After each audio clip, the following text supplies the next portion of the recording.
नमस्कार, स्वागत आहे तुमचं आपले यूट्यूब चॅनल ABK स्मार्ट स्टडीवर। तर मित्रांनो, आपला महाराष्ट्र तलाठी भरतीचा म्हणजे डेट कधीच आहे 2/7/2019 आपला पेपर चालू आहे। तर शिफ्ट 2चा हा पेपर आहे 2019 साली झालेला 2/7/2019ला। तर त्याचा आपण भाग एक पाहिला आहे, ज्यामध्ये आपण त्यातले पहिले 25 प्रश्न आपण कव्हर केले होते। तर त्याच व्हिडिओचा आज आपण इथे पार्ट 2 म्हणजे भाग 2 पाहणार आहोत, ज्यामध्ये आपण पुढचे 25 प्रश्न कव्हर करणार आहोत। त्यामुळे आगामी येणारी जी तलाठी भरती आहे त्यामध्ये असाच पॅटर्न असण्याची शक्यता आहे। TCS IBPS मार्फत या परीक्षा राबवल्या जात आहेत। त्यामुळे तुम्ही हा व्हिडिओ स्किप न करता पूर्ण पहा आणि तुमच्या मित्रांना देखील शेअर करा, कारण याचा तुम्हाला नक्कीच फायदा होईल। चला तर आता वेळ न घालवता आपण आपल्या डायरेक्ट प्रश्नांकडे वळूयात। पाहूयात आजच्या या आपल्या व्हिडिओमधील हा प्रश्न पहिला। तर प्रश्न पहिला काय आहे, तर ध्वनिदर्शक शब्दावर हा प्रश्न आहे। तर मित्रांनो, ध्वनिदर्शक शब्द, समूहदर्शक शब्द, त्याप्रमाणे समानार्थी विरुद्धार्थी या शब्दांवर बऱ्याच प्रश्नांमध्ये या म्हणजे पॅटर्नमध्ये भर देण्यात आलेला आहे। त्यामुळे तुम्ही हे प्रश्न हलक्यात घेऊ नका, व्यवस्थित करून ठेवा। तर इथे काय आता विजांचा काय असतो, कडकडाट असतो, पण इथे योग्य जोडी आपल्याला ओळखायची आहे। तर इथे पहिली जोडी चुकी ठरणार आहे, कारण विजांचा कडकडाट असतो आणि ढगांचा गडगडाट असतो, म्हणजे एकमेकांच्या विरुद्ध दिले। ढगांचा इथे कडकडाट दिला आणि विजांचा गडगडाट दिलाय, ह्या दोन तर चुकीची झाली। त्याप्रमाणे तलवारींचा काय असतो, खणखणाट असतो, तर हे बरोबर आहे। तलवारीचा कसा खणखणाट असतो आणि बांगड्यांचं काय असते, तर बांगड्यांची किनकिन असते। काय असते, बांगड्यांची किनकिन, म्हणजे 3 नंबरचं देखील चुकीचं, 4 नंबरचं चुकीचं ठरतं। बरोबर काय आहे, तर ऑप्शन सी, तलवारींचा खणखणाट असतो। तर अजून कोणकोणते आता ध्वनिदर्शक शब्द आहेत, तर गाढवाचे ओरडणे असते, सिंहाची गर्जना असते, मोरांची केकावली, तारकांचा चमचमाट, पक्ष्यांची किलबिल असते, हत्तीची चित्कारणे असते, काजव्यांची चिरचिर करणे, समुद्र लाटाची गाज असते, जात्यांचे घरघर असते, माकडाचे भुभुक्कार असतो, पारव्याची घुमणी असते, शंखाचा शंखनाद, भुंग्यांचा गुंजारव, घुबडाचा घुतकार, माकडाची हुप हुप, कोल्ह्याची कोल्लीकोळी, पक्ष्यांचा कलकलाट, याप्रमाणे हे ध्वनिदर्शक शब्द आहेत, ते तुम्ही व्यवस्थित करून ठेवा। तर इथे काय, तर बरोबर काय आहे, तलवारींचा खणखणाट येतो, म्हणजे ऑप्शन 3 जे आहे ते आपलं आन्सर असेल। पुढील प्रश्न, तोंडाला कुलूप लावणे या वाक्यप्रचाराचा अर्थ काय? तर तोंडाला कुलूप लावणे म्हणजे काय, तर काहीही न बोलणे किंवा गप्प बसणे, त्याला आपण काय म्हणतो, तोंडाला कुलूप लावणे म्हणतो। हा वाक्यप्रचार असेल, म्हणजे काहीही न बोलणे। दुसरं काय आहे पुढील प्रश्न, तर अजय आणि बाबू यांनी अनुक्रमे ₹16,000 आणि ₹12,000 रुपयांची गुंतवणूक करून भागीदारीमध्ये प्रवेश केला। तर पार्टनरशिपवर आधारित हा प्रश्न आहे। तर काय, 3 महिन्यानंतर अजयने काय केलं, ते जेवढी गुंतवणूक त्यातलं 5,000 रुपये काढले आणि बाबूने काय केलं, आणखी 5,000 रुपयाची गुंतवणूक केली। तर अजय आणि बाबूच्या संमतीत नफा वाटून घेण्याचे गुणोत्तर काय असेल? तर पहिल्या 3 महिन्यासाठी अजयने किती, 16,000, आणि नंतर काय पुढच्या त्याने 5,000 कमी केलं, म्हणजे राहिलेल्या 9 महिन्यासाठी त्याने 11,000 गुंतवले प्रत्येक महिन्याला। आणि ह्यानं काय केले, बाबूनं पहिल्या 3 महिन्यासाठी 12,000 आणि राहिलेल्या 9 महिन्यांसाठी 12 अधिक 5 ॲड केले, म्हणजे 17,000 ॲड केले। तर या दोघांचं आपल्याला नफ्याचं गुणोत्तर काढायचं आहे। तर कसं काढणार आपण ते, तर इथे पहा काय दिले, अजयची गुंतवणूक किती, 3 महिन्यांसाठी आहे। तर त्यांनी 3 महिन्यासाठी 16,000 गुंतवले, म्हणजे 16,000 गुणिले 3 जर केलं तर किती, 3 महिने त्याची गुंतवणूक 48 होईल। आता त्याने काय केले, 5,000 रुपये काढले आहेत, म्हणजे 16,000मधून 5 गेले, राहिले किती, 11, म्हणजे राहिलेल्या 9 महिन्यांसाठी त्याने किती, 11,000 गुणवले 9, 11 9 99, म्हणजे 99,000 गुंतवले। मग त्याची एकूण गुंतवणूक किती येईल, तर ही 48,000 अधिक हे 99,000, म्हणजे 1,47,000 ही कोणाची, तर अजयची गुंतवणूक झाली। त्याप्रमाणे आपल्याला बाबूची देखील गुंतवणूक काढावी लागेल। तर बाबूने काय केले, 3 महिन्यासाठी 12,000 रुपये गुंतवले, म्हणजे त्याची 3 महिने गुंतवणूक 12,000 गुणवले 3 म्हणजे 36,000 झाली। त्याप्रमाणे नंतर त्याने काय केले, 5,000 परत गुंतवली, म्हणजे नंतर त्याने 5,000 ॲड केले, म्हणजे राहिलेल्या 9 महिन्यांसाठी त्याची गुंतवणूक किती येईल, तर 12,000 अधिक 5 गुणवले 9, म्हणजे 17,000 गुणवले 9, म्हणजे 1,53,000 ही बाबूची एकूण गुंतवणूक आली। तर ह्या दोघांचा आपल्याला रेशो काढायचा आहे, म्हणजे एकूण गुंतवणूक किती झाली बाबूची, 36,000 अधिक हे 1,53,000, म्हणजे 1,89,000 ही बाबूची एकूण गुंतवणूक झाली आणि 1,47,000 ही अजयची झाली। म्हणजे 1,47,000 भागिले 1,89,000 जर केलं, तर ह्या 3 शून्याला 3 शून्य गेले, राहिले काय, 147 भागिले 189, तर 21 7 47 असे, 21 9 189 असे, मी 7/9 येतो, म्हणजे 7/9 येतो। म्हणजे बाबू आणि अजय यांच्या गुंतवणुकीचा म्हणजे रेशो काय असेल, तर नफ्याचा, तर तो 7/9 असेल। म्हणजे आपला आन्सर काय असेल, तर पर्याय क्रमांक 2 मध्ये दिलेला आहे, अजय आणि बाबूचा संबंधित नफा वाटून घेण्याचे गुणोत्तर काय असेल, तर ते 7/9 असेल। ऑप्शन सी मध्ये दिलेला आहे, किती, 7/9। पुढील प्रश्न, महाराष्ट्र लोकसेवा हक्क कायदा 2015, तर आता महाराष्ट्र लोकसेवा हक्क अधिनियमाबद्दल सुद्धा इथे प्रश्न आलेला आहे। तर 2015चा जो होता, तर अंतर्गत ज्या व्यक्तीने सेवा करण्याचे आवेदन नाकारले गेले आहे तर त्याने टिंब दिवसाच्या आत पहिल्या अपीलीय प्राधिकरणाकडे अपील करणे आवश्यक आहे. तर किती पहिल्या 30 दिवसाच्या आत त्याला अपील करणे आवश्यक असतं. म्हणजे महाराष्ट्र लोकसेवा हक्क कायदा जो आहे तर त्या 2015 अंतर्गत काय सांगितले, ज्या व्यक्तीने सेवा करण्याचे आवेदन नाकारले आहे, म्हणजे सेवा करायचं आहे त्याला, पण त्यानं जे आवेदन जो होता अर्ज त्याचा नकारला गेलेला आहे, तर त्याने काय करायला पाहिजे, अपील किती दिवसाच्या आत करणे आवश्यक आहे, तर त्याने 30 दिवसाच्या आत अपीलीय प्राधिकरणाकडे अपील करणे आवश्यक आहे. म्हणजे ऑप्शन सी मध्ये दिले ते आपला आन्सर असेल की 30 दिवसाच्या आत अपील करणे महत्त्वाचे आहे. पुढील प्रश्न तर हा इंग्लिश ग्रामरवर आहे. काय आहे, choose the correct form of modal auxiliary. तर मॉडल ऑक्झिलरी म्हणजे त्याला आपण सहाय्यकारी क्रियापद म्हणतो. तर यामध्ये verb for the given sentence, म्हणजे आता मॉडल ऑक्झिलरी कोणकोणते होतात, शाल, शुड, विल, वुड, कॅन, कुड, मे, माइट, मस्ट, यूज टू, म्हणजे हे जे आहेत ऑट टू, यूज टू, हे कशामध्ये येतात, मॉडल ऑक्झिलरीमध्ये येतात. म्हणजे dash dash it rain there will be no match today, जर आज पाऊस झाला तर मॅच होऊ शकणार नाही असं म्हणतंय. म्हणजे शूड इट रेन, म्हणजे जर पावसाची शक्यता असेल किंवा संभाव्यता असेल तर there will no match today, म्हणजे आज मॅच होणार नाही, म्हणजे मॅच होऊ शकणार नाही. इथे काय ना शूड येणार, म्हणजे ऑप्शन डी जे आहे ते आपले आन्सर आहे. Should it rain there will be no match today. पुढील प्रश्न तर आता बुद्धिमत्तेवर आधारित आहे. तर इथे काय झालं आहे, जोसेफला FKOALD असे सांकेतिक शब्द केले जात असेल तर जॉर्जसाठी काय येईल, तर काय येणार इथे, तर इथे जर तुम्ही पाहिलं तर इथे एफ नंतर काय असतं, GHI, 3 शब्द कट करून इथे जे घेतले, त्याप्रमाणे के नंतर LMN कट करून इथे O आहे. म्हणजे इथे ह्या शब्दातून 3 शब्द मागे कट करायचे आणि त्याचा चौथा शब्द घ्यायचा प्रत्येक शब्दापासून. आता इथे O नंतर काय PQR कट करून इथे S घेतलेला आहे, इथे A नंतर BCD कट करून E घेतलेला आहे, L नंतर MNO कट करून P घेतलेला आहे आणि D नंतर EFG कट करून H घेतलेला आहे. म्हणजे इकडून -3 किंवा करा नंतर किंवा दुसऱ्या शब्दाच्या +3 करा. तर जॉर्ज, तर आता G मधून जर 3 केले तर काय, आता C नंतर DEF कट करून G घेतो आपण, म्हणजे इथे G साठी C येणार. त्याप्रमाणे E साठी काय घेतो आपण, B घ्या, म्हणजे Eच्या जर 3 शब्द कट केले म्हणजे A नंतर BCD हे 3 कट करून E येणार, म्हणजे C नंतर इथे E साठी A येईल. त्याप्रमाणे O. आता O नंतर काय, ओच्या मागे जर आपण 3 शब्द गेलो तर काय येतं, के नंतर LMN कट करून O असतो, म्हणजे इथे हे 3 शब्द कट करून इथे के यायला पाहिजे, मी CAK. त्याप्रमाणे आर साठी काय येणार, तर N येईल, N नंतर OPQ नंतर R असतं. त्याप्रमाणे G साठी आत्ताच आपण पाहिले तर काय येणार, C येणार. आणि ईला आपण काय पाहिलं तर ईला A येतं, CAKN CA येतं. काय येतं, जॉर्जसाठी काय येतं, त्यातून मागे 3 शब्द कट करायचे व त्याच्यानंतरचा चौथा शब्द घ्यायचा. याप्रमाणे प्रत्येक शब्दातून -3 करायचं आणि त्याच्या पुढचा शब्द घ्यायचा, म्हणजे CAKN CA येईल जॉर्जसाठी. म्हणजे कशामध्ये दिलं आहे, तर ऑप्शन सी मध्ये दिलेलं आहे, CAKN CA येईल, ऑप्शन सी. पुढील प्रश्न तर आता काय, मंगळ ग्रहाला किती नैसर्गिक ग्रह आहेत, म्हणजे उपग्रह आहेत. तर आपल्या पृथ्वीला किती, एक नैसर्गिक ग्रह आहे, उपग्रह चंद्र आहे. आणि सर्वात जास्त उपग्रह म्हणजे गुरुग्रहाला आहेत, जवळपास 63 आहेत. आणि 60 उपग्रह जे आहेत ते शनिग्रहाला आहेत. पण इथे आपल्याला काय विचारलं आहे, तर म्हणजे बुध ग्रहाला एकही उपग्रह नाही, शुक्रला एकही नाही, पण मंगळ ग्रहाला एकूण 2 उपग्रह आहेत. किती, लक्षात ठेवा, मंगळ ग्रहाला एकूण 2 उपग्रह आहेत आणि आपल्या पृथ्वीला एक आहे चंद्र. त्या म्हणजे आपला आन्सर काय, ऑप्शन सी. म्हणजे मंगळ ग्रहाला एकूण किती नैसर्गिक उपग्रह म्हणले, किती आहेत, तर एकूण 2 नैसर्गिक उपग्रह आहेत आपल्या मंगळ या ग्रहाला. पुढील प्रश्न, choose the correct form of adjective for the given sentence. आता करेक्ट आपल्याला इथे विशेषण घ्यायचं आहे. In the office Pawan was dash dash Jadhav. तर आता काय म्हणतो, पवन हा जाधवपेक्षा सिनियर आहे किंवा ज्युनियर आहे म्हणतो, म्हणजे सिनियर टू म्हणणार किंवा ज्युनियर टू म्हणणार आपण, इथे दोनच इथे येऊ शकतात. म्हणजे in the office Pawan was senior to Jadhav, म्हणजे तो जाधवपेक्षा सिनियर आहे असं आपण म्हणतो. Pawan was senior to Jadhav, म्हणजे ॲडजेक्टिव्ह काय आहे, सिनियर टू येणार. कधीही लक्षात ठेवा, सिनियर टू किंवा इथे सिनियर टू नसतं, ज्युनियर टू असतं तर ते आलं असतं. In the office Pawan was senior to Jadhav, म्हणजे ऑफिसमध्ये पवन जो होता तो जाधवपेक्षा सिनियर होता असं म्हणतो. म्हणजे in the office Pawan was senior to Jadhav, option A जे आहे ते आपलं आन्सर असेल. पुढील प्रश्न, तर इथे काय दिले, मालिकेकडे पहा असं म्हटलेलं आहे. तर काय, एक्झामिनेशन असं याप्रमाणे एक्झामिनेशन सोबत एकूण 10 वेळा जर पुनरावृत्ती झाली आहे, तर पहिल्या टप्प्यात समस्थितीमध्ये असलेली अक्षरे हटवली गेली, दुसऱ्या टप्प्यात उर्वरित अक्षरांमध्ये समस्थिती अक्षरे असले पुन्हा हटवली गेली. हे तोपर्यंत केले जोपर्यंत तुमच्याकडे एक अक्षर उरेल.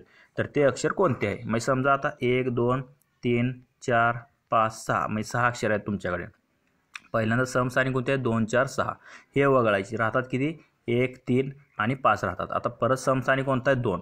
2 हे वगळायचं म्हणजे राहतात काय 1 आणि 5 आणि नंतर समस्थानी काय येतं 5 येतं म्हणजे 5 वगळायचं राहतं काय 1. म्हणजे सुरुवातीचं जे अक्षर आहे इथे जर तुम्ही पाहिलं मग इथे किती 100 जरी शब्द घ्या किंवा किती जरी घ्या तर तुम्ही अशी याप्रमाणे 1 2 3 4 5 6 परत 1 2 3 4 5 6 असे 100 वेळेस जरी लिहित गेला आणि प्रत्येक वेळेस तुम्ही समस्थानावर जर अंक कट करत गेला प्रत्येक वेळेस येतो तर शेवटी त्याचा जो सुरुवातीचा शब्द आहे तोच इथे राहतो.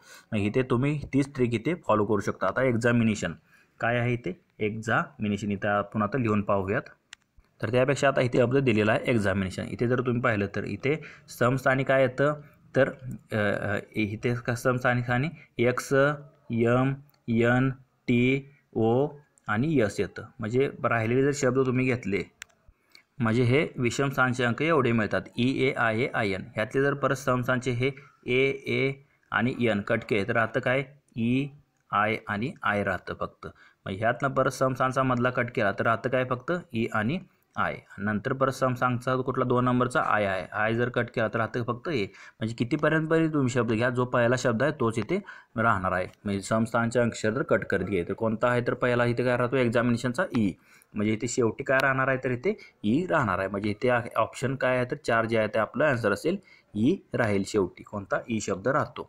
पुढील प्रश्न वगळलेली संख्या निवडून मालिका पूर्ण करा. तर आता इथे काय दिले मालिका तर इथे तुम्ही पाहू शकता 5 नंतर 6 घेतले 6 अधिक 3 9 9 अधिक 6 15 तर पुढे रिकाम्या जागा आणि पुढे 40 घेतलेला आहे. तर आपल्याला इथे प्रश्न म्हणजे मधली गाळलेली जागा आपल्याला इथे भरायचं आहे. तर काय येईल इथे तर इथे तुम्ही पाहू शकता याप्रमाणे 5 6 9 15 तर इथे 25 येईल. तर आता हे 25 कसं येतं तर तुम्ही इथे पाहू शकता. तर 5 आणि 6 मध्ये किती 1चा फरक आहे. तर इथे काय केलं आहे 5 अधिक 1 केले याची बेरीज केली 5 अधिक 1 6 केले. तर 6 आणि 9चा किती फरक आहे 3चा फरक आहे. 6 आणि 3 9 केलेला आहे. आता 9 आणि 6 मध्ये कितीचा फरक आहे परत 9 आणि 15 मध्ये 6चा फरक आहे. मग इथे आता इथे जर तुम्ही पाहिलं तर 1 2 3 म्हणजे 1 3 6 यामध्ये जर पाहिलं तर 2 3 परत 15 आणि पुढची येणाऱ्या संख्येमध्ये किती 4चा फरक असणार आहे.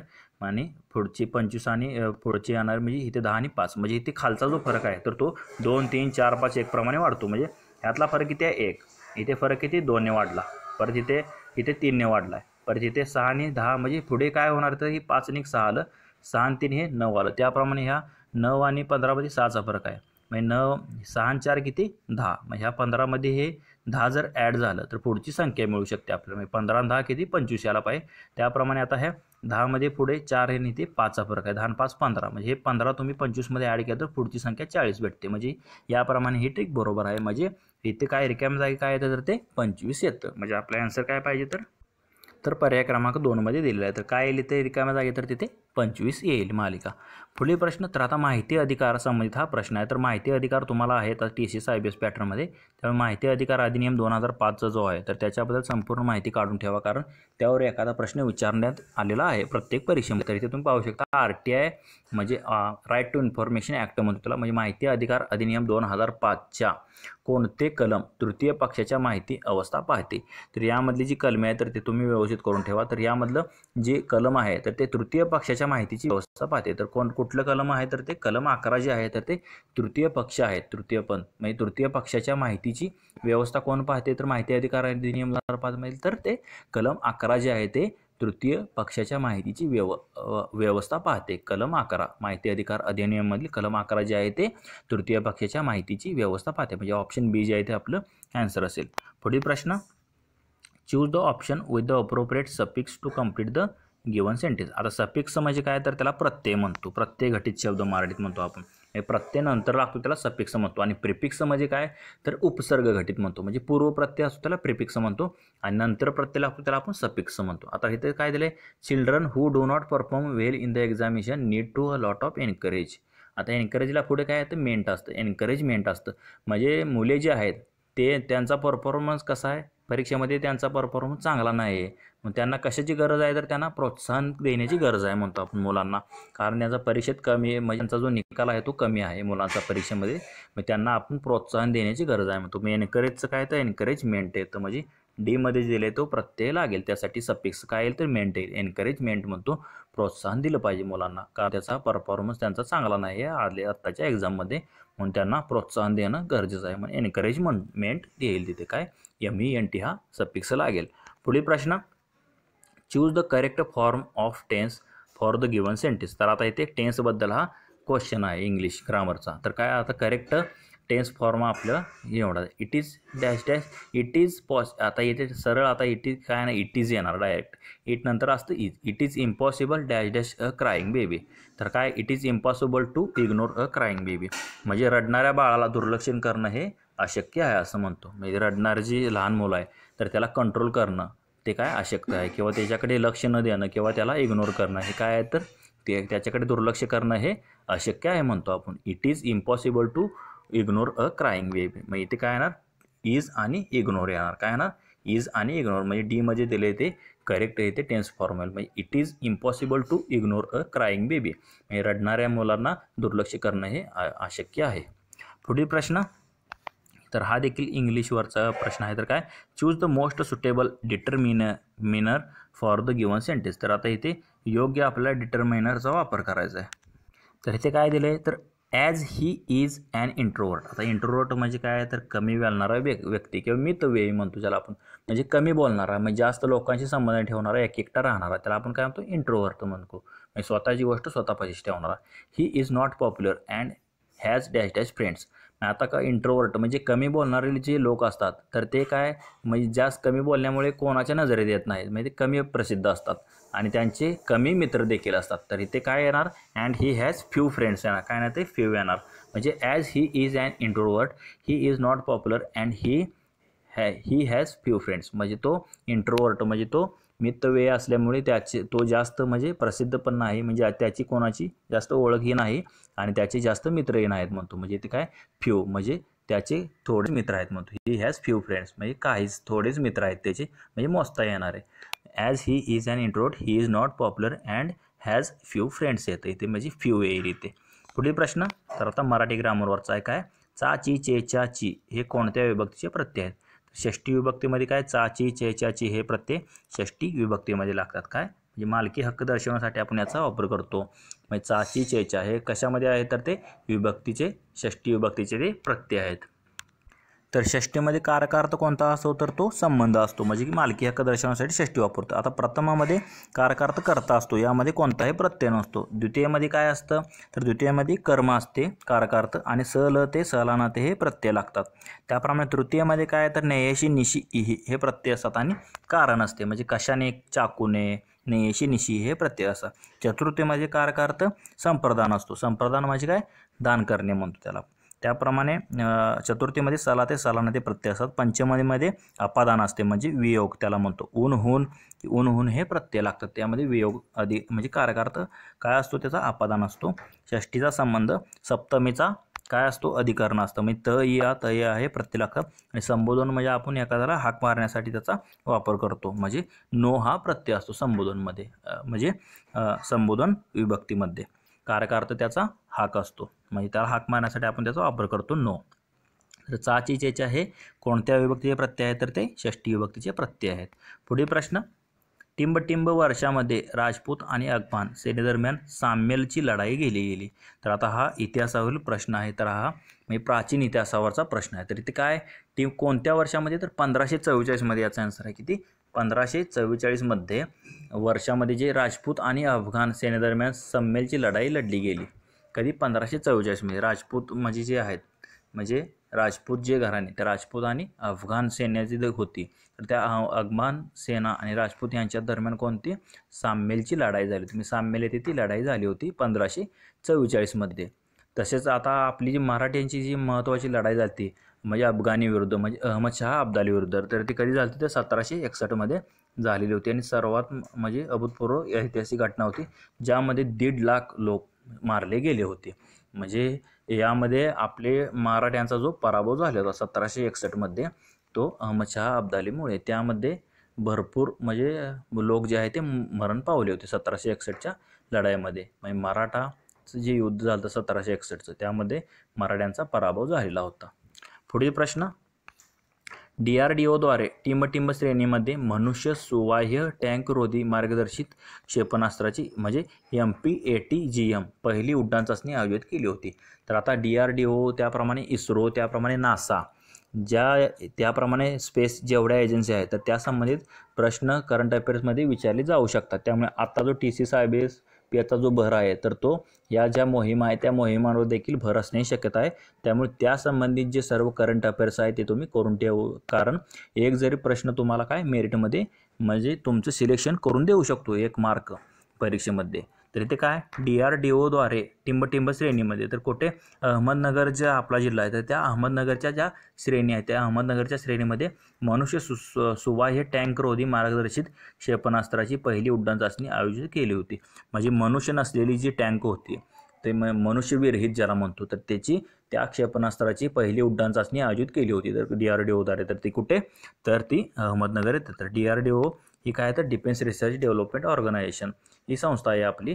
तर तिचं अहमदनगर जे होतं तर तिथे काय केलं तर मनुष्य सुवाह्य टँक रोधी मार्गदर्शित क्षेपणास्त्राची पहिली उड्डाण चाचणी आयोजित केली होती. कुठे अहमदनगर या ठिकाणी. हे तुम्ही व्यवस्थित म्हणजे लक्षात ठेवा, अहमदनगर या जिल्ह्यात. पुढील प्रश्न, धाव, नृत्य, हास्य या नामांचा प्रकार ओळखा. तर आता धाव म्हणजे काय, आता म्हणजे आपण म्हणजे शब्दात व्यक्त करू शकतो का नाही, त्याप्रमाणे हास्य म्हणजे फक्त म्हणजे हास्य काय एक भाव आहे आपला. म्हणजे हे कशामध्ये येतं, धाव, नृत्य, हाव म्हणजे हे कशामध्ये येतात ते भाववाचक नामाचे प्रकार आहेत. काय तर भाववाचक नाम असतील. धाव, नृत्य, हास्य हे भाववाचक नामाचे प्रकार आहेत. सामान्य नाम कोणतं तर नदी हे सामान्य नाव आहे आणि त्यामधले जे नद्यांची नावं आहेत म्हणजे गंगा, यमुना ही विशेष नामे येतात.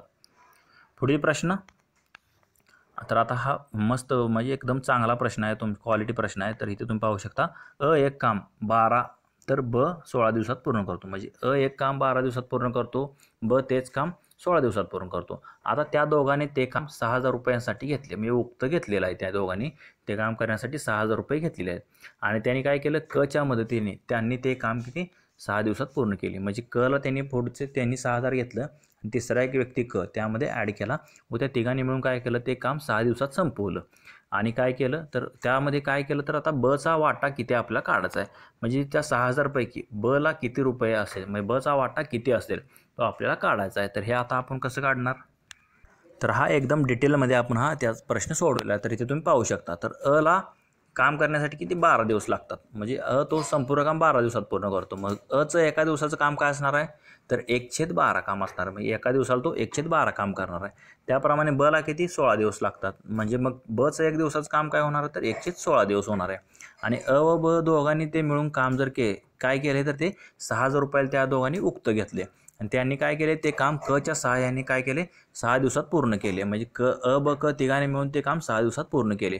म्हणजे ब क बरोबर 6 असं आपण लिहू शकतो. तिघांनी मिळून ते काम 6 दिवसात पूर्ण केले.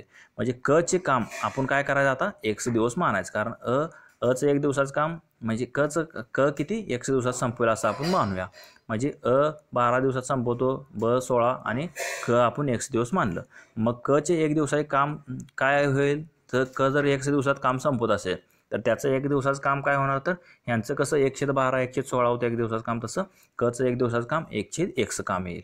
मग आता काय दिले, तिघांचे 1 दिवसाचे काम काय होईल, तर मग तिघांचं 1 दिवसाचं काम अचं 1/12, बचं 1/16 आणि कचं 1/6 बरोबर तिघांचं मिळून ते किती 6 दिवसात पूर्ण करतात. म्हणून त्याचं 1/6 येईल.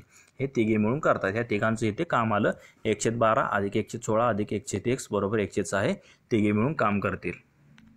मग हे 1/1 इकडं राहणार आणि तिकडचं 1/6 मधून हे 1/12 आणि 1/16 हे वजा केल्यावर आपल्याला काय मिळेल, तर हे आपल्याला म्हणजे 1/1 म्हणजे हे 1 दिवसात कोणाचं काम मिळणार आहे आपल्याला कचे मिळणार आहे. तर त्यावरून तुम्ही 1/6 मधून हे 1/12 अधिक 1/16 म्हणजे ह्यांचा तिरकस गुणाकार केला 16 अधिक 12 भागिले 16 12 192 येतं गुणाकार.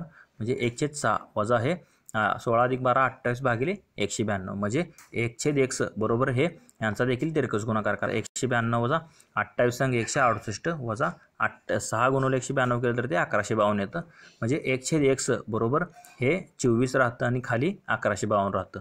म्हणजे याला जर तुम्ही 12 भाग घालला तर 12 दोन्ही 24 येतं आणि 12 1 12 9 108 उरले 7 वरून घेते 2 12 संग 72 म्हणजे 296 येतं. 296ला परत जर संक्षिप्त रूप दिलं तर ते बे के बे 2 उरले 1 2 8 16 म्हणजे 1/48 8 दोन्ही 96 म्हणजे 1/48 आलं. तर आता 1/1 बरोबर 1/48 आलं.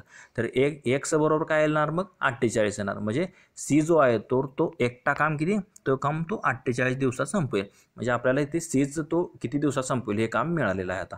आता किती दिवसात संपवतोय 12 ब 16 आणि सी क किती 48 दिवसातला संपवतो तो एकटी मिळून काम केलं तर.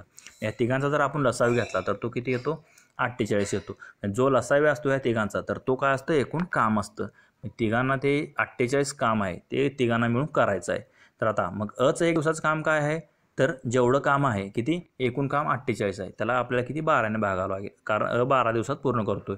म्हणजे अचं एकूण काम किती होणार 48 पैकी 48 भागिले 12 केलं तर 48 मधला म्हणजे 4 भाग जो आहे तो काम करणार.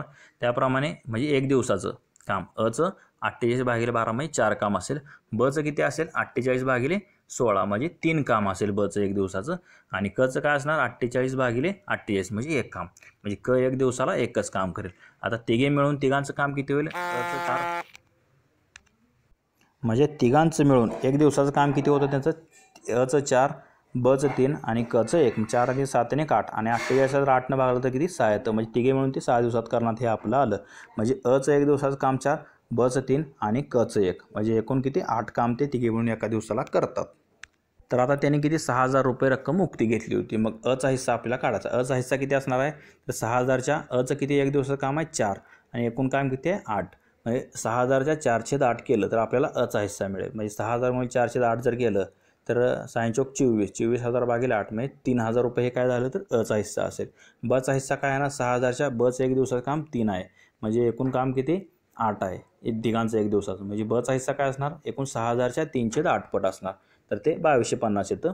आणि कचा हिस्सा काय असणार कारण तो दिवसात एकच काम करतो म्हणजे 6000च्या 1/8 हिस्सा असणार म्हणजे 750. म्हणजे तिघांची मिळून जर बेरीज केली तर किती येते 6000 येते. आपल्याला काय विचारलं आहे तर बचा हिस्सा विचारला तर बचा हिस्सा किती असणार आहे तर तो 2250 असणार आहे. म्हणजे आपला आन्सर काय असेल तर कशामध्ये दिलं तर पर्याय क्रमांक 3 मध्ये दिलं आहे तर सी मध्ये. म्हणजे बचा हिस्सा किती असेल तर त्या एकूण ह्याच्यामधील तर एकूण 2250 रुपये हा बचा हिस्सा असेल. 3000 अचा आणि 750 कचा हिस्सा असेल. तर इथे बचा विचारले म्हणून 2250 आपलं आन्सर असेल. पुढील प्रश्न समूहदर्शक शब्दाची जोडी ओळखा. तर आता समूहदर्शक शब्दांवर बरेचसे प्रश्न विचारलेले आहेत. तर फुलझाडांचा काय असतो तर ताटवा असतो. त्याप्रमाणे प्रश्नपत्रिकाचा संच असतो हे चुकीचं आहे. द्राक्षांचा काय असतो घड किंवा लोंगर त्याला म्हणतो म्हणजे हे देखील चुकीचं आहे. पक्ष्यांचा काय असतो तर थवा असतो तर ते कळप दिले तर हरणांचा कळप असतो हे देखील चुकीचं आहे. म्हणजे फुलझाडांचा ताटवा हे एकच योग्य दिलेलं आहे म्हणून ते आपलं आन्सर असेल फुलझाडांचा ताटवा. पुढील प्रश्न क्रमांक 19 म्हणजे इथे त्याचा कोड 1945 आहे. काय ए हा पाईप टाकी 4 तासामध्ये भरतो. म्हणजे ए हा पाईप म्हणजे ए जो पाईप आहे तर तो किती 4 तासात टाकी भरतो आणि बी जो पाईप आहे तो काय करतो त्या टाकीला 6 तासात रिकामी करतो. जर दोन्ही पाईप एकत्र उघडले तर टाकी भरण्यासाठी म्हणजे दोन्ही पाईप एकत्र चालू केले म्हणजे तर तो टाकी भरण्यासाठी किती वेळ लागेल काढायचा. तर आपण काय करू ह्या दोघांचा लसावी काढतो म्हणजे टाकीची क्षमता मिळते. 6 आणि 4चा लसावी काय येईल तर 12 येतो. म्हणजे 12 हे काय झालं तर त्या टाकीची एकूण क्षमता झाली. मग एचं एका तासाचं काम काय होईल तो 4 तासात भरतो. म्हणजे एका तासाचं काय होईल ह्या 12ला ह्या 4ने भागवलं 12 भागिले 4 किती येतं 3 येतं. म्हणजे एचं एका दिवसाचं 3 येतं आणि बचं काय येणार 12 भागिले 6 म्हणजे 2. म्हणजे एका तासाला म्हणजे टाकीचा किती 3 भाग भरतो आणि ब काय करतो तो 2 भाग रिकामा करतो. म्हणजे दोघे नळ जर चालू केले तर एका तासाला ते 3 मधून हे गेले किती 1 राहिले. म्हणजे एका तासाला दोन्ही नळ काय करतील एका तासाला तर ते 1 भाग आहे टाकीचा एकूण 12 भागापैकी ते रिकामा करतील. मग टाकी भरण्यासाठी किती काढावं लागेल तर एका तासाला 1 भाग टाकीचा भरतोय म्हणजे किती 12 तासाला टाकीचे एकूण किती 12 भाग आहेत म्हणून 12 तासाला 12 भाग भरणार आहेत. म्हणून आपला आन्सर काय येईल तर ऑप्शन डी. म्हणजे 12 तासाला 12 तास कालावी लागेल ती एकूण टाकी भरण्यासाठी. म्हणजे ऑप्शन डी जे आहे ते आपलं आन्सर असेल. पुढील प्रश्न कविता राऊत यांनी 2010च्या कॉमनवेल्थ गेम आणि आशियाई क्रीडा स्पर्धेत आता कविता राव या खेळाडू आहेत ॲथलेटिक्समध्ये तर त्यांनी 2010च्या कॉमनवेल्थ गेम आणि आशियाई क्रीडा स्पर्धेत म्हणजे एशियन गेम्समध्ये 10,000 मीटर्स धावण्याच्या शर्यतीमध्ये म्हणजे 10,000 म्हणजे 10 किलोमीटर धावण्याची शर्यत होती. तर त्यामध्ये त्याने म्हणजे कॉमनवेल्थ गेममध्ये त्यांना कोणतं कांस्य पदक मिळाले होतं. कोणतं कांस्य हे कॉमनवेल्थमध्ये आणि त्यांना आशियाई म्हणजे एशियन गेम्समध्ये कोणतं रौप्य पदक मिळालं होतं. म्हणजे हा खेळाडूंशी संबंधित सुद्धा क्रीडा प्रकार खेळाडू या संबंधित मी प्रश्नांवर म्हणजे आता ज्या प्रश्नपत्रिका आहेत 2019च्या त्यामध्ये भर देण्यात आलेले करंट अफेअर संबंधित. त्यामुळे खेळाशी संबंधित खेळाडू आणि त्यांना दिले जाणारे पुरस्कार हे तुम्ही करूनच ठेवा. कारण येणारी जी तलाठी भरती आहे तर ती TCS IBPS मार्फत आहे. त्यामध्ये म्हणजे करंट अफेअरची संख्या जास्त असण्याची शक्यता आहे. तर इथे काय तर कविता राऊत यांनी 2000च्या कॉमनवेल्थ गेममध्ये त्यांना कोणतं तर कांस्य मिळालेलं आणि आशिया गेममध्ये 10,000 मीटर्स धावण्याच्या शर्यतीमध्ये किती कोणतं रौप्य मिळालेलं. म्हणजे कांस्य आणि रौप्य ऑप्शन सी जे आहे ते आपलं आन्सर असेल. पुढील प्रश्न, बोटावर नाचवणे या वाक्यप्रचाराचा अलंकार सांगा. तर आपण म्हणतो एखाद्याला आपण बोटावर नाचवणे किंवा तालावर नाचवणे म्हणतो. म्हणजे काय म्हणतो, स्वतः आपलं जे सांगेल त्यानंच ते ऐकलं पाहिजे. म्हणजे लहान मुलांना आपण काय करतो, बोटांवर नाचवतो. म्हणजे आपण सांगेल ते करतात, म्हणजे स्वतःचे ऐकायला लावणे, त्याला आपण काय म्हणतो, बोटावर नाचवणे किंवा तालावर नाचवणे म्हणतो. ऑप्शन बी जे आहे ते आपलं आन्सर असेल. पुढील प्रश्न, 1893मध्ये भारतीय स्वातंत्र्य सेनानी आणि समाजसुधारक म्हणजेच लोकमान्य बाळ गंगाधर टिळकांनी त्यांच्या महाराष्ट्रामधील वार्षिक घरगुती उत्सवाचे रूपांतर एका मोठ्या सार्वजनिक कार्यक्रमामध्ये केले. तर हा उत्सव म्हणजे, तर 1893मध्ये त्यांनी कोणता उत्सव सुरू केला होता, तर गणेश चतुर्थी. गणेशची प्रतिस्थापना, गणपतीची जी स्थापना आहे, तुम्हाला माहिती आहे गणेशोत्सव सुरू करण्याचे श्रेय लोकमान्य टिळकांना जातं व त्यांनी तो कधी केला तर 1893मध्ये. आणि त्यांनी परत शिवजयंती देखील सुरुवात केली. तर कधी 1895 पासून देखील त्यांनी शिवजयंती उत्सव देखील सुरुवात केली होती. 1895 पासून हे देखील विचारू शकता.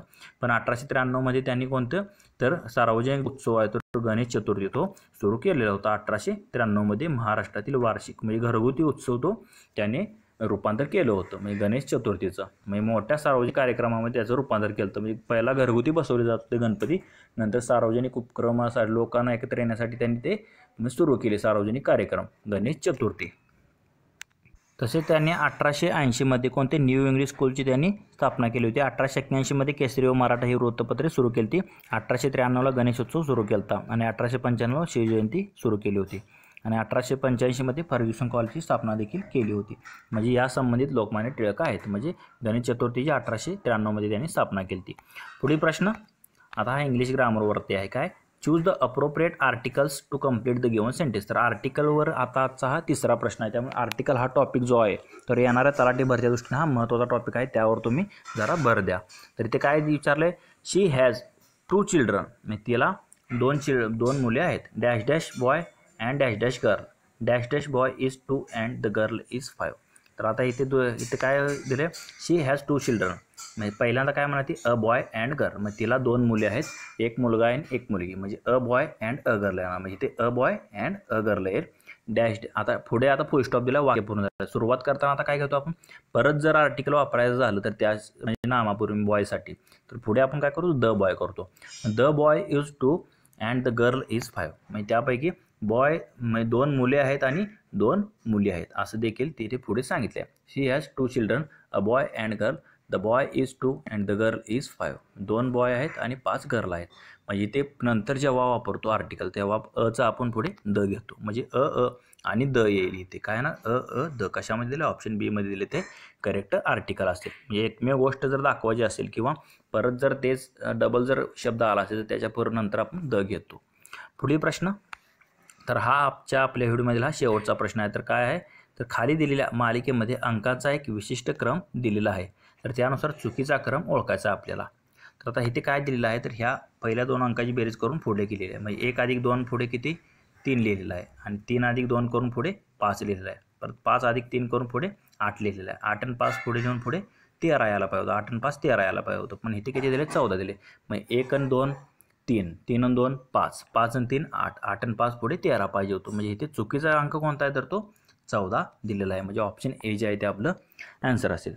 तर मित्रांनो, आपला जो तलाठी भरतीचा पेपर चालू आहे 2 जुलै 2019चा, तर हा शिफ्ट 2चा पेपर आहे. तर त्यामधले आपण दुसरे 50 प्रश्न आपण इथे स्पष्टीकरणासहित पाहिले आहेत. जर तुम्हाला या 25 प्रश्नांमध्ये कोणती शंका वाटत असेल तर कमेंट करून नक्की कळवा. तसेच हा जर व्हिडिओ आवडला असेल तर लाईक करा व तुमच्या मित्रांना देखील शेअर करा. तसेच असे जर तुम्हाला नवनवीन व्हिडिओ हवे असतील तर आपले YouTube channel ABK smart study subscribe करा व समोर बेल आयकॉनवर प्रेस करा. धन्यवाद मित्रांनो. जय हिंद, जय महाराष्ट्र.